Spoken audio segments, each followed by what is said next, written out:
ഹീറ്റായിട്ട് വന്ന വണ്ടിയുടെ നമ്മൾ റേഡിയേറ്റർക്ക് ഫസ്റ്റ് ടൈം പോയിട്ട് വെള്ളം ഒഴിക്കാൻ നിൽക്കരുത്. റേഡിയേറ്റർക്ക് നമ്മൾ തണുത്ത വെള്ളം ഒഴിക്കുമ്പോൾ ഈ ഒരു ഭാഗം മൊത്തം ഹീറ്റായിട്ട് നിൽക്കുന്ന ഭാഗങ്ങൾ, ഈ കോറും കാര്യങ്ങളും, അതുപോലെ തന്നെ ഇതിൻ്റെ എഞ്ചിനകത്തുള്ള ഈ ഒരു ഭാഗം ഫുള്ള് ഹീറ്റായിട്ട് നിൽക്കുന്ന ഭാഗങ്ങളൊക്കെ. അപ്പോൾ നമ്മൾ ഹീറ്റായിട്ട് നിൽക്കുന്ന ഭാഗത്തേക്ക് തണുത്ത വെള്ളം ഒഴിച്ച് കഴിഞ്ഞാൽ ഈ ഒരു ഭാഗങ്ങൾ പൊട്ടാൻ ചാൻസ് ഉണ്ട്. ഇതിനുള്ളിൽ നിന്ന് ആവി പുറത്തേക്ക് തള്ളി വരാനും ചാൻസ് ഉണ്ട്. അപ്പോൾ അങ്ങനെ വെള്ളം ഒഴിക്കരുത്.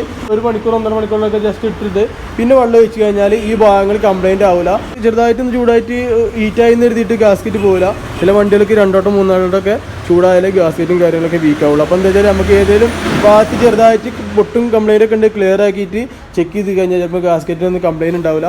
അതെല്ലാം നമ്മൾ ഓടിച്ചാടി ഈ മോതിന് നമ്മൾ വെള്ളം ഒഴിച്ച് കഴിഞ്ഞിട്ടുണ്ടെന്നുണ്ടെങ്കിൽ ആ ഒരു ഭാഗം കംപ്ലൈൻറ്റ് ആവും. പിന്നെ ഉള്ളത് പറഞ്ഞാൽ നമുക്ക് കസ്റ്റമർ കോസ്റ്റ് കാര്യങ്ങൾ കൂടും, നമുക്ക് പണിയും കൂടും കേട്ടോ. അപ്പോൾ ആ ഒരു ഭാഗം നമ്മൾ ശ്രദ്ധിക്കുക എന്നുള്ളത്.